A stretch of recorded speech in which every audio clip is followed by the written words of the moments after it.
For the first time in Magic the Gathering's history, a Commander Legends set is getting a pre-release kit alongside its regular release. And today, we're gonna open this up. Magic.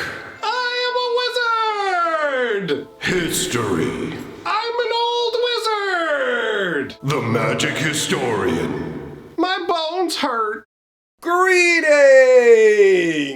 Owners of fine luxury cardboard rectangles, my friends! I hope the day finds you well because we have gathered to see what is inside a Commander Legends pre-release kit. And just so everybody knows, I'm going to be taking my time and going through all of these cards and enjoying the entirety of the pre-release kit. But if you're somebody who only cares about the rares, the foils, the big goodness, what I'll do is I'll put chapters in for you so you can skip to what you like. That out of the way, let's dive in. I forgot to mention at the beginning of the video, we also have this set booster box that we're going to be opening on live stream. I haven't decided whether it'll be on this channel or over on Hatcher, so you can either make sure you're subscribed to both channels or hop in the Discord if you don't want to miss it. But either way, here is the pre-release kit. Let us find out what a Commander Legends pre-release kit is all about. And look at the artwork. We've got that ancient green dragon that lets you do the 20/20 +1/+1 counters. Oh yeah. And then you got on the background here, you've got this mountain, and then you got the Mind Flayer ship. Oh, look at the little boat. This is nice. The hazard strip feels a little bit weird and out of place, but I mean, you can't miss where you need to pull, right? So there is that. All right, so let's see how this is different than a regular pre-release kit, right? Okay, so they've done the same thing that we got with the last one, where you get this stylized packaging with these. I still haven't figured out what these small little inserts are supposed to be used for. Like, they're not big enough to be card dividers, so I don't know what the deal is. But, I mean, Wizards is trying to find something to do with the packaging, so I guess there's that. Inside, we've got your D&D box, looking pretty nice overall. Inside that, we have, oh, 3 boosters? Okay. Oh, wow, yeah, right, look at that. They got to shove this thing in there because there's way less boosters than normal. So we got a, did they do a randomize? Oh, it's cool. It's a regular style D20, so you can actually use this to randomly roll because it's not a spin down die. That's pretty solid. All right, that out of the way, what else do we got? What did they do with the little art insert? Oh, yeah, look at that. Baldur's Gate. Even the most hardened adventurers watch their step in Baldur's Gate, where lives hold prices in copper and greed proves deadlier than dragon fire. Upper city, lower city, outer. This is cool. That's a great little include. I like that they do this. They have this little setup in case you don't know how to do a draft. This one actually has draft tips specifically for Commander, mentioning stuff like faceless one. It's pretty nutty the way that they do this, but it's a good idea to have instructions on one side and a nice flavor insert on the other so everybody wins. Then we have an arena code that'll get you some alchemy booster packs. Whoever snags that up, enjoy that. All right. Then we've got a Dungeons and Dragons divider, which looks really nice, man. I used to love the art page inserts they used to have in the D&D books, so oh, check it out. They're doing the, what is this, like rice paper or something? This is the environmentally friendly stuff. And you can still see your promo somewhat through it, but, you know, obviously it's not going to be great for the video to leave it in a package that is not, you're not really able to see very clearly through. So, we have Descent into Avernus. 1 red and 2 for an enchantment that says at the beginning of your upkeep, put 2 descent counters on it. Then each player creates X treasure tokens, and this deals X damage to them, where that's the number of counters on it. So this thing just goes nuts, slamming treasure tokens and damage in everybody's face. And look at that artwork. That is pretty nice. In terms of the actual curve of the foil and everything, it really doesn't seem that bad, considering, I mean, there's a little bit, really, but overall, that's not too shabby. And then we've got the initiative / the dungeon. I like that those are both together. That's a perfect combo. So that's solid. If you haven't seen the new dungeon, here it is right here. The Undercity. Start out at the secret entrance. Make your way to the throne of the dead 3. That's pretty solid. All right, so we have 1, 2, 3 booster packs. Looks like they're not doing variations of the artwork for these, so nothing to look at here overall in that regard. Let us, hold on. We're going to do one at a time, obviously. Let me Let me bring the camera in a little more so we'll be able to see the cards better. I love how chonk boy these packs are. You know, you got like the big fat 20 pack cards. I guess that's something to point out now that I think about it. We have 3 of these packs that are 20 card packs. So you're only getting 60 cards in this pre-release kit. Whereas when you buy a normal pre-release kit, you will be getting 6 boosters. And so, you know, you're going to end up with more cards that way, right? Because you're getting 6 packs of 15 cards versus 3 of 20. All right, so we've got... Oh, no! Don't you do that. Stay. Okay. Yeah, slap that camera around. Make everybody feel sick. All right, we've got Goggles of Night, a blue and 1 for an artifact that the equipped creature deals combat damage to a player. You get to scry 1 and draw a card, and it's got equip too. That's actually really solid. When I looked at this card, my brain was like, hold on, what is this going to be? And after reading, I'm like, dude, I'll slap this in my cube. So before you actually draw the card, you get to scry on top of it. The fact that this is keyed into blue doesn't matter to me. That's not too shabby at all. And you got the glowing gauntlets on this guy. This artwork does look pretty goofy to me, though. It's like, why are your teeth clenched so hard? What are you doing late in the night, bro?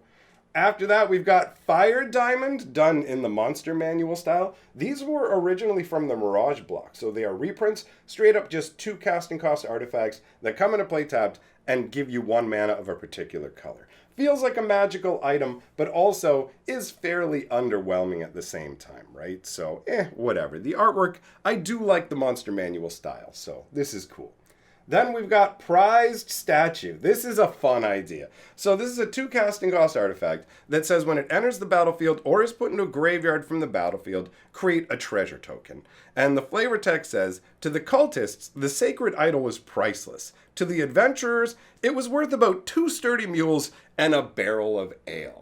I think this is absolutely hilarious, right? It's like they went out to a dungeon, basically, found this statue, and are like, all right, we wiped those guys out. Now we're going to take their sacred statue, and we're just going to drag it back through the earth. And there's just something about, like, this giant hulking statue that's supposed to represent something demonic, and it's just being dragged through this like really lush, beautiful looking setting. I really dig the overall vibe of this, and the fact that it has 2 eyes for treasure and overall makes 2 treasure tokens. That is cool.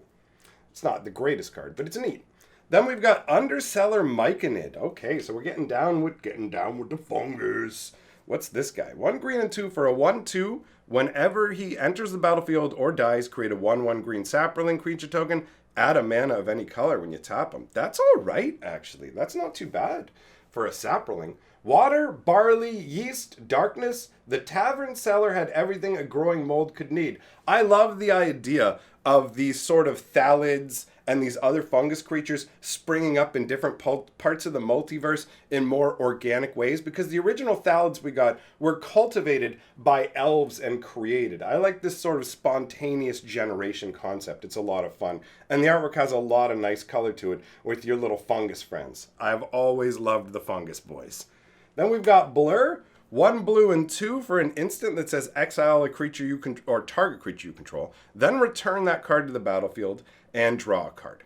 So this is a pretty straightforward effect, right? It makes perfect sense. It's the kind of thing you'd see in D&D, just some blur magic. It's like you thought you hit me, but you didn't because you hit an after image of me. It's basically blurring reality. The artwork does a good job of showing exactly what's going on. So in terms of like a concept, this ties together really well. And considering that Wizards has a policy where when you're using like 1-word names that have like a lot of punch to them, like blur, you want to make sure you put it on a card that delivers the concept. And this may not be a super powerhouse card that people are going to be, running in super powerful decks, but at the same time, it really solidly delivers the idea that it's supposed to convey, and I appreciate that. The flavor text says, it's as much a trick of the mind as it is a trick of the eye. And that's perfect flavor text to accompany it as well. This is a great card. Moving on, we've got Coronation of Chaos. 1 red and 2 for a sorcery. Up to 3 target creatures can't block this turn. Goad them. Now this, I have to say, I actually really like as an ability. I know there's goad overload in this set, but we have seen a ton of cards throughout Magic's history where they just basically go, 1 creature can't block, 2 creatures can't block, however many creatures can't block. And a lot of the time, that just doesn't feel good and it doesn't do that much. But also forcing the goading on top of it so that those creatures have to swing on the next combat really does change a lot, in my opinion. This isn't a top tier card, but it moves those target creature can't block style cards into a new level, and I think this is a good way to push them, because those creature can't block cards, they're not really powerful enough, I feel like, for Magic anymore. The game has changed, and that kind of stuff, it doesn't have a place. The flavor text says, when Servok's deception was unmasked, the cheering crowd erupted into an outraged mob. That is fun, man. You've got this underlying plan that leads to this crazy, chaotic situation. I dig it.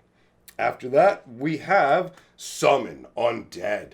1 black and 4 for a sorcery. You may mill 3 cards. Then return a creature card from your graveyard to the battlefield. So this is your standard style reanimation spell, right? I mean, it's the kind of thing you would see in D&D. It ties into Magic pretty well. And the idea that you're milling 3 cards first kind of gives it an idea of, like, it's summon undead as opposed to raise undead. Do you know what I mean? It feels like a subtle difference in terms of, okay, I have this reanimation spell and I already have this body here, and technically you can use this magic to infuse something around you, but it looks like the milling is almost like you can pull an undead and summon them up at the same time. So it's like an extra layer of flavor. The flavor text says, the air itself shuddered at the wizard's words, and from the dark beyond, her call was answered. Okay, so yeah, actually, you know what? It ties in perfectly. And look at the artwork. You've got the wizard here in this sort of like stereo. When it comes to the D&D set, having stuff that looks stereotypical is pretty much exactly what you want. And this is the kind of stuff you would see. It fits the bill. I love it. It's got the right flavor. I have to admit, after we've taken our stroll through Mechland with Kamigawa and Beep Beep Mobster Capenna, it's fun to me to be back to a full-on fantasy swords and sorcery style world. So I am reveling in it and enjoying each card. After that, we've got Marut. What is this? 8 casting cost, 7/7 construct with trample. When it enters the battlefield, if mana from a treasure was spent to cast it, create a treasure token for each mana from a treasure spent to cast it. So he replaces any treasures used to cast him. So it's almost like he has a discount for you having the treasures out. It's like a pseudo affinity for treasures, except you have to expend the treasures as well, right? He's begging to be played in decks that already care about you having a bunch of treasures like Goldspan Dragon silliness, right? And I mean, it looks like a big old construct. I guess maybe he's guarding, he's guarding treasure vaults. That's why. You give him treasure, you get treasure. Fair enough. After that, band together. Hey, it's Minsk and Boo. I don't know if you noticed, but they were on my shirt at the beginning of the video. 1 green and 2 for this reprint that I love very much. Up to 2 target creatures you control, each deal damage equal to their power to another target creature. I love this because it's like a variation of the fight mechanic in Magic, but it's just a one-sided fight where Minsk and Boo show up and just beat the crap out of the other guy, and the other guy can't do nothing back. That feels great, right? Like, I am down with that vibe. The instant speed nature of this is sweet. I tried this out on Arena and kept it in my deck for the entire time it was standard legal. Admittedly, I don't play top tier high power stuff, but it was really, really cool. So I'm glad that they reprinted this, and the artwork is just silly and fun. Then we've got the Lapis Orb of Dragonkind. So there's a bunch of different Orbs of Dragonkind in this set, each attuned to different colors and types of dragons. This is 1 blue and 2 for an artifact that taps for a blue, and when you spend that mana to cast a dragon, then you get to scry 2. So, I mean, it's not too bad. If you, especially in a draft or sealed style scenario, that's going to be all right. Outside of that scenario, maybe dedicated dragon lovers might run some of these, but check that artwork out. You can see this dragon is entranced by the orbs, because that's what they do. They draw dragons into them and like into their presence and allow you to control them. They're epic, bro. After that, we've got Breath Weapon. 1 red and 2 for an instant that says Breath Weapon deals 2 damage to each non-dragon creature. I mean, that feels about right. Breath weapons don't work on dragons. That's a pretty easy shortcut. Overall, we can really break things down if you want to get technical and go, well, bro, there's a million different kinds of dragons, and they all have different kinds of breath weapons, and you can't really just be immune to... But, magics, what are they going to do? Do 2 damage to every, and then list all these particulars? They kind of have to take that shorthand. They can't exactly match D&D, but this does give the vibe of, like, check it out. I can use Dragon's Breath, but dragons are immune to it. And the idea of this breath weapon coming from something other than a full-on, like, full-blooded dragon, some sort of dragon kin here, it's like a lesser form as well. So this is pretty solid. I like it. I like the flame being breathed out into the darkness of the night. It feels good. Moving on. We've got Mold Folk. 1 black and 1 for a fungus warrior, and it is lifelink. It is a mold harvest ability as well. Okay, so 1 mana, sacrifice another creature artifact, put a 1/1 counter on Mold Folk. Oh, okay. So it's got that scavenging style ability, right? And he can grow. Yeah, considering that fungus decks make a ton of little donks that you can feed into him, that's cool. And it's pretty dark, too. He's got a really sinister vibe to him. I kind of don't like that. I like my little fungus folk being kind of friendly and harmless looking until they just drag you down by numbers, like back in the Fallen Empire's day. This is terrifying. All right, next up, we got the Great Sword of Tyr. 1 white and 1 for an artifact equipment. Whenever a equipped creature attacks, put a +1/+1 counter on it, tap up to 1 target creature defending player controls, and it equips for only 1 white. This is going to be great in your sealed environments, but outside of it is pretty unimpressive. Pretty underwhelming. And the artwork, it's got a sword on display. It works, but the card, the flavor text says, in the light of its gleaming blade, the faithful shine and the wicked cower. It's just, there's nothing going on here for me. The card itself isn't exciting. The art is obviously directly what it's depicting, but not exciting. The purse, let's go see what's in the noble's purse. 2 mana for an artifact that says when it enters the battlefield, it's tapped and has 3 coin counters on it. Ooh. Tap it, remove a coin counter from noble's purse, create a treasure token. Oh, you can just pull one out of your side pocket. My lad, look at this golden coin, and lay it on the table. And you literally just see a purse with all these riches. I'm down with that. It doesn't really feel like a magical artifact, though. That's just a bag of money. Where's the magic? How is this magic?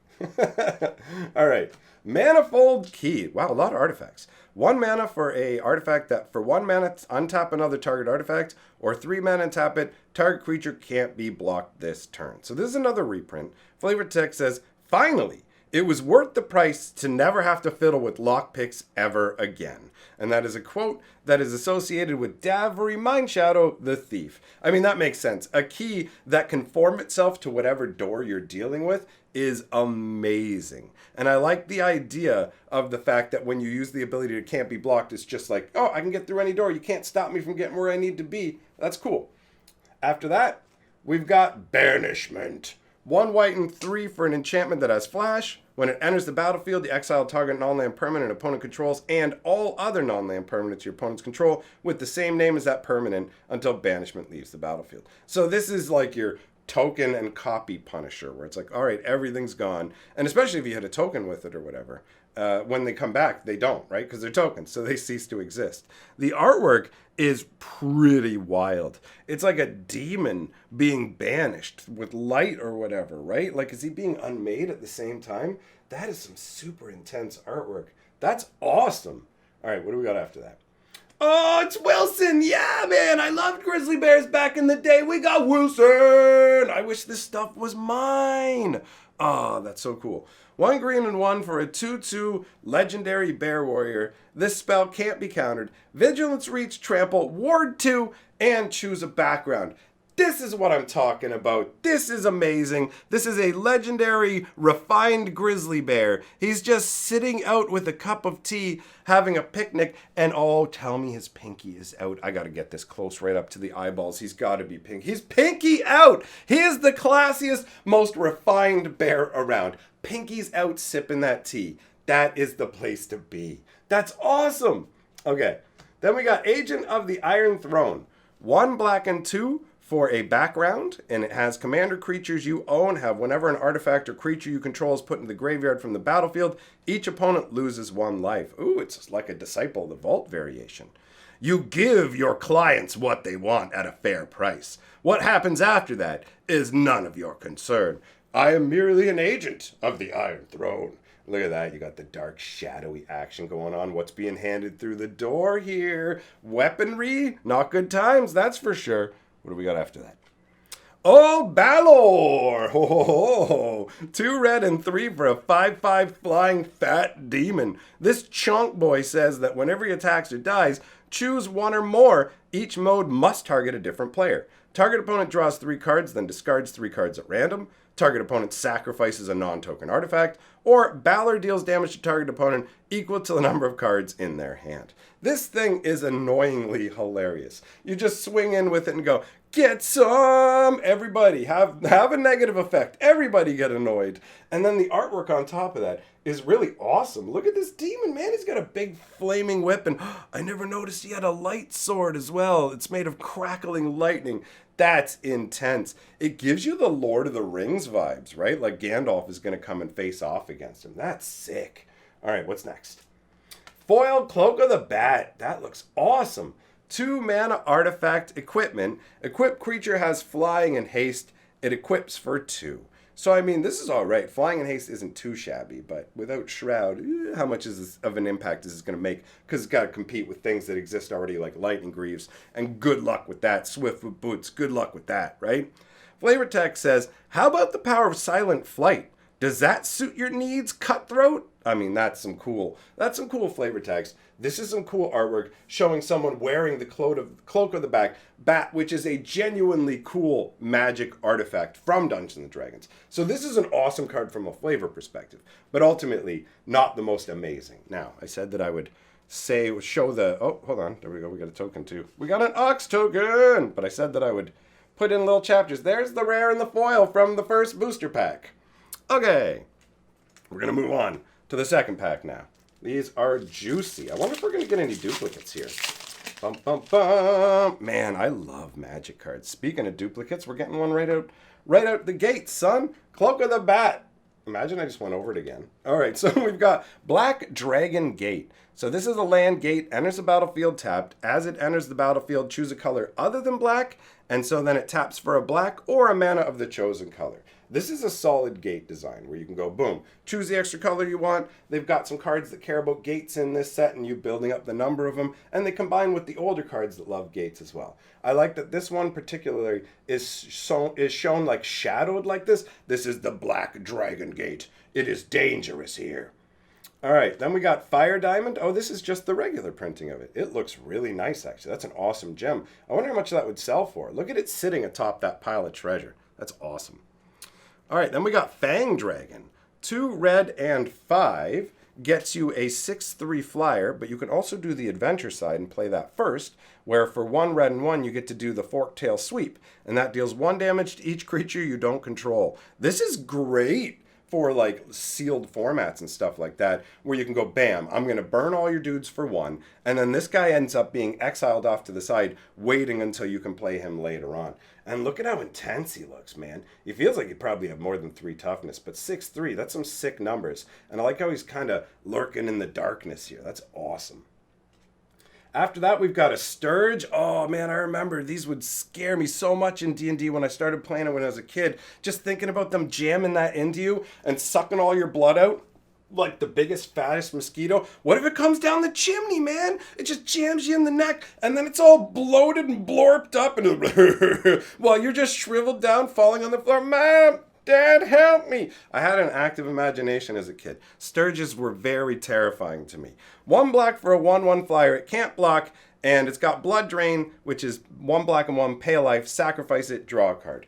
To me, this doesn't live up to the horror of I had when I was a kid, but what would, right? I mean, the artwork does, though. Look at that. Imagine that coming down your chimney. That ain't Santa. I don't want your present. Okay, moving on.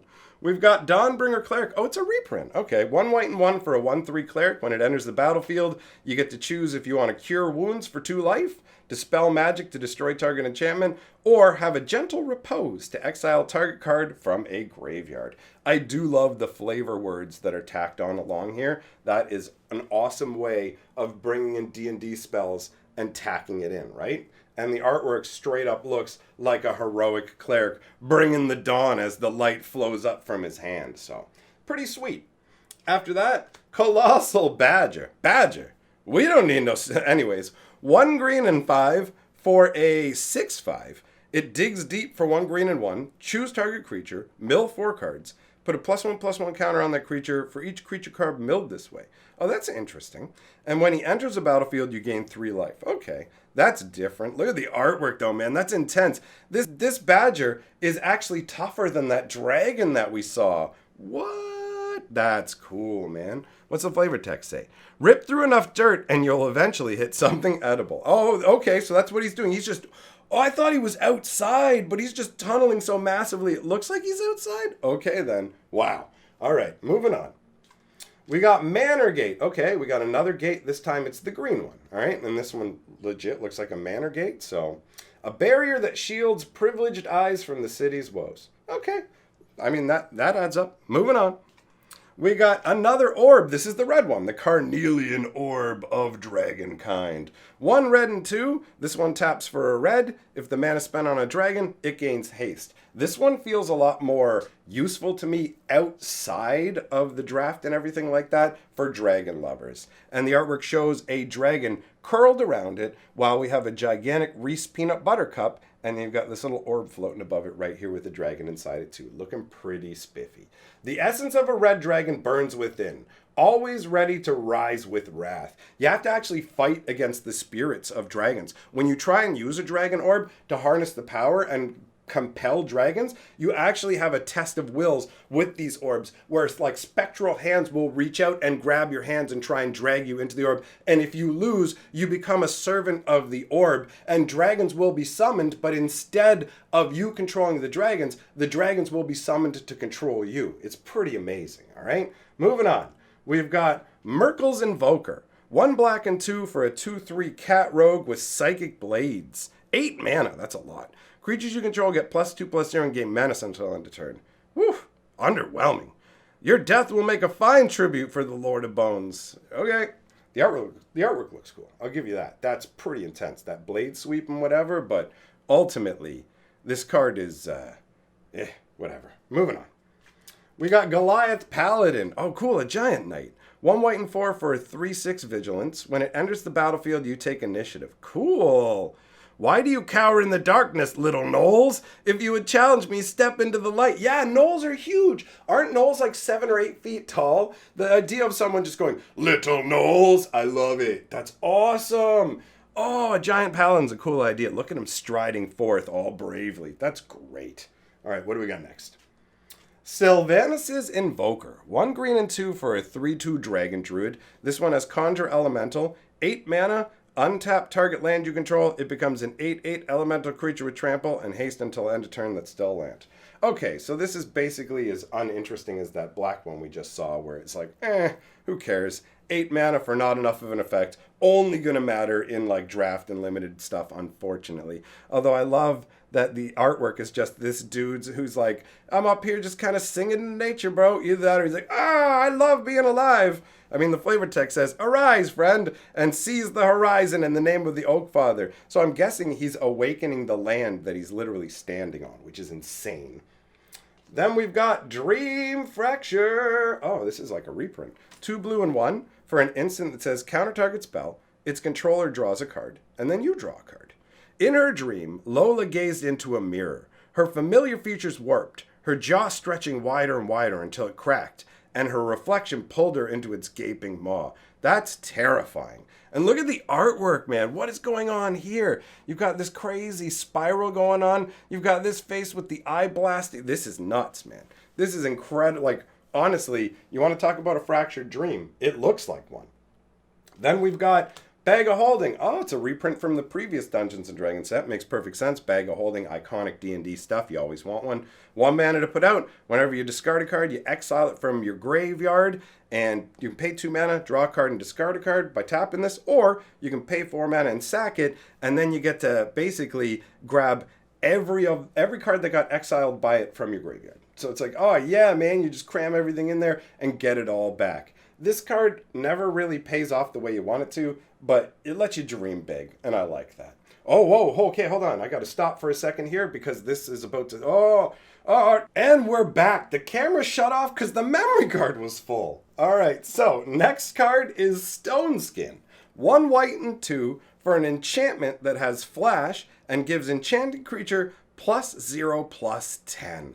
This is really fun. Like, it's not a good card, but it's a really flavorful card that transmits the idea that you're using magic to turn a creature's skin to stone, where it's like, boom, good luck cutting through this.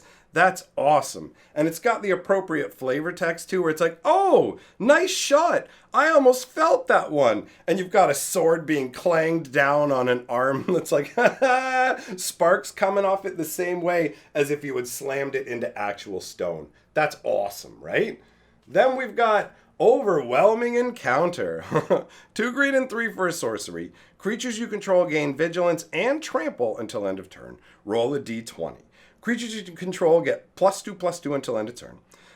Put 2 +1/+1 counters on each creature you control. Or put 4 +1/+1 counters on each creature you control. Wow, this is like an overrun to an insane degree, basically. Overruns, like the same casting cost, give all your creatures +3/+3 and trample. Technically, this could be smaller if you rolled 1 to 9 and just got like +2/+2 and trample until end of turn. But in most cases, you're either going to get to put 2 +1/+1 counters on all your dudes permanently, or 4 +1/+1 counters, which will happen only maybe 5% of the time. So the odds are better that you're going to get a permanent boost. And they also strapped vigilance onto this. This is considerable. I would put this in my cube for sure, man. And the artwork shows, what looks like an overwhelming encounter. You got a bunch of crazy beasts coming at you. Gird yourselves, because it's about to go down. After that, we've got Gale the Waterdeep Prodigy. Oh, is this the rare? Gale the Waterdeep Prodigy. 1 blue and 2 for a 1/3 legendary human wizard. Whenever you cast an instant or sorcery spell from your hand, you may cast up to 1 target card of the other type from your graveyard. If a spell cast from your graveyard this way would be put into your graveyard, exile it instead. So basically, it's letting you get more mileage out of your instants and sorceries, which is pretty sweet. The artwork is hilarious. He looks frazzled. Like, if you take the magic out of his hand, then it's just like, hey, bro, you got 50 cents? Can I have some quarters to buy some coffee? He's got this like frazzled, like, I'm having a rough day, I need some caffeine kind of vibe. That's what he says to me. Oh, he's also got choose a background. So this is funky. You know what I mean? It's not the worst, but it doesn't like get me super fired up either. What do we got after that? We got Flamin' Fist. 1 white and 2 for a background. Commander creatures you own have, whenever this creature attacks, it gains double strike until end of turn. Hey, that's all right. You carry the security of Baldur's Gate on your shoulders, and you welcome the weight of responsibility, because it makes you punch extra hard. All right. And you've got like I guess this is the order of the Flaming Fists, and you're just one of them straight up. That's straightforward. Oh, yes! Yes! This is so awesome! Robe of the Archmagi! Yes! I love this. This is such a cool item from D&D. I used to love getting my wizards these when I could, man. They're hard to come by. 1 blue and 2 for a piece of equipment that says, whenever a creature deals combat damage to a player, you draw that many cards.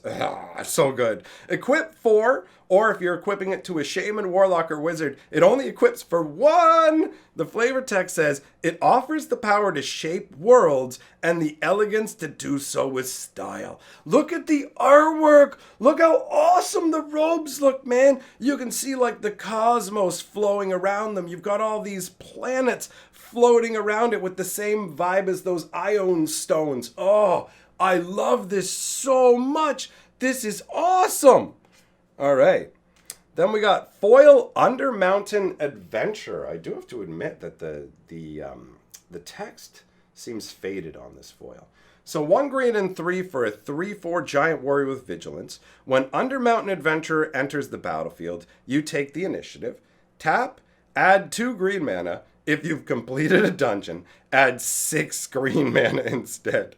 I love this. That's insane. Like, what? He's only 4 to put out. He taps for 2, and he gets 6 if you complete a dungeon, and you can just take the initiative straight when he comes out like that. What?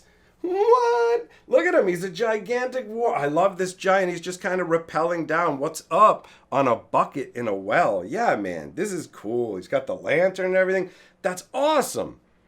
All right. And then we've got a devil token. Ooh, look at that. Who's coming home to have dinner with your mama tonight? All right. So, oh yeah, hold on. Don't forget. We're going to do the little, hey, check it out. If you just want to see the rares, here they are. Hold on. All right, so the rares from the second pack: Gale Waterdeep Prodigy, Robe of the Archmagi, Foil Undermountain Adventurer.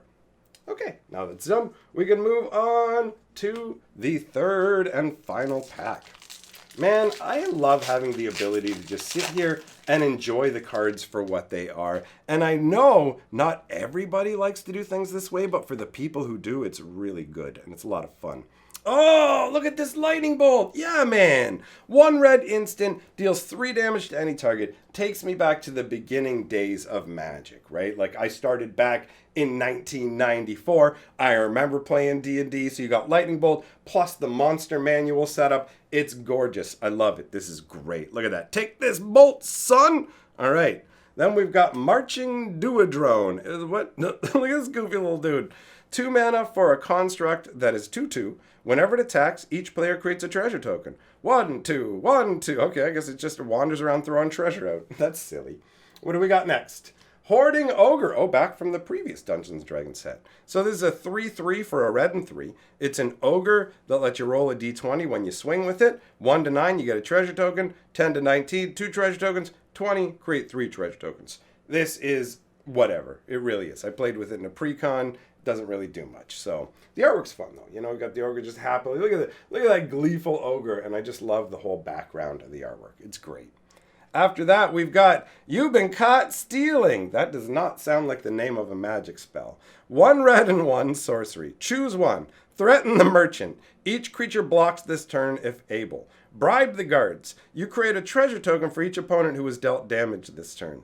Makes no sense. What? Okay. All right, I bribe the guards, so now I make treasure. All right, I threaten a merchant. Now every creature blocks. Why are they trying to protect the merchant? It's not.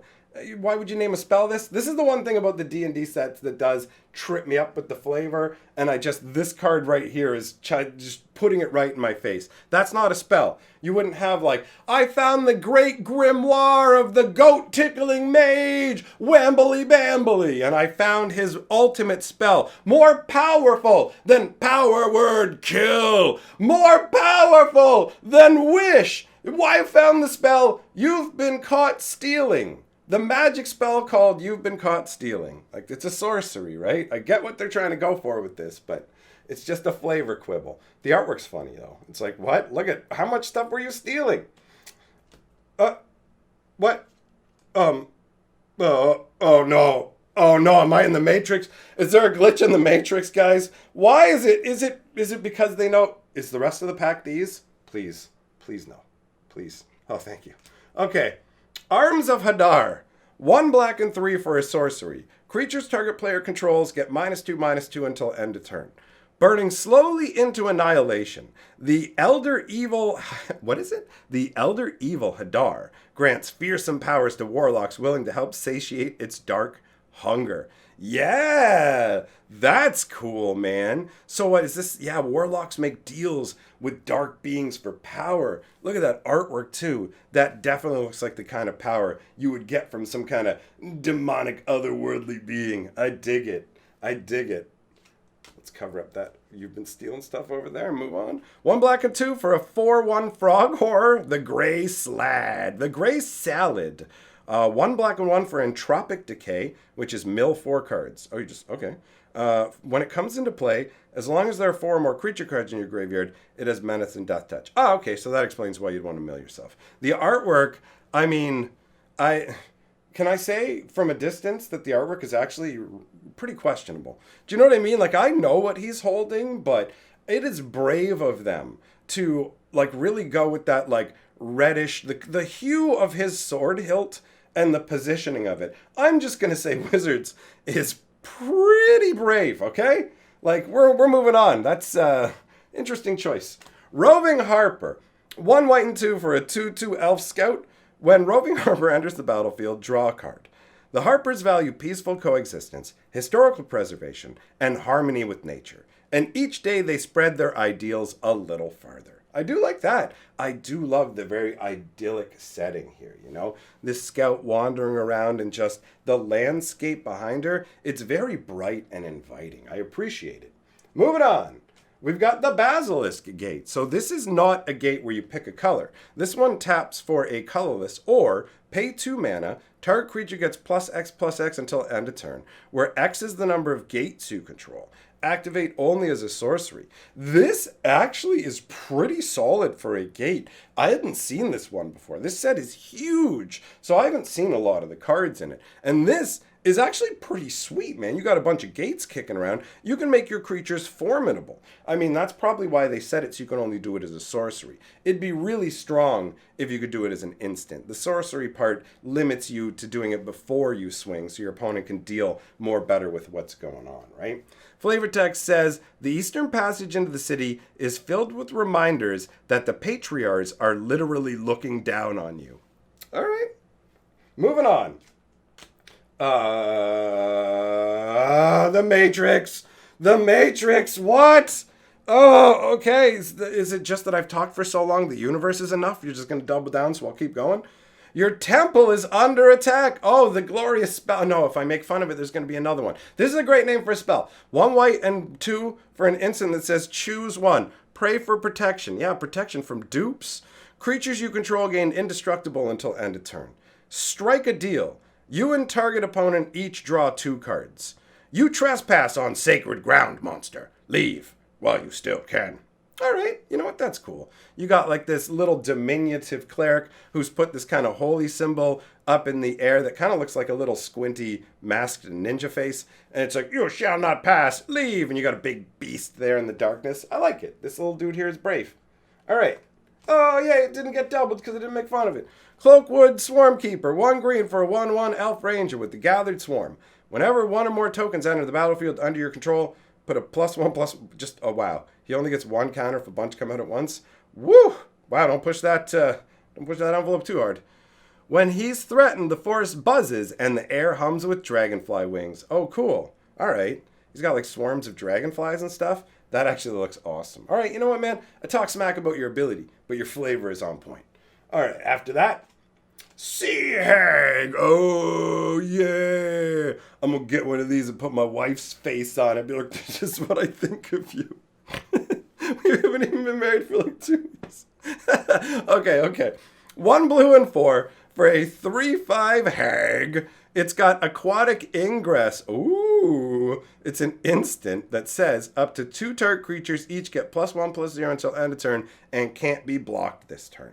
When Sea Hag enters the battlefield, creatures your opponents control get -4/-0 until end of turn. I mean, she's so ugly. Yo, how's it go? UGLY. She ain't got no alibi. Take your -4 and go. Look at that artwork, man. You don't want to meet her nowhere. After that, we got, oh, what is this? Sivris Nightmare Speaker. That's a cool name. 1 black and 3 for a 3/3 legendary snake cleric warlock. Tap it, sack another creature or an artifact. For each opponent, you mill a card, then return that card from your graveyard to your hand, unless that player pays 3 life. So it's a weird variation of card draw, almost, but with Azur's weirding effect slapped on, where your opponent can choose to pay the 3 life to stop it from happening. That is odd.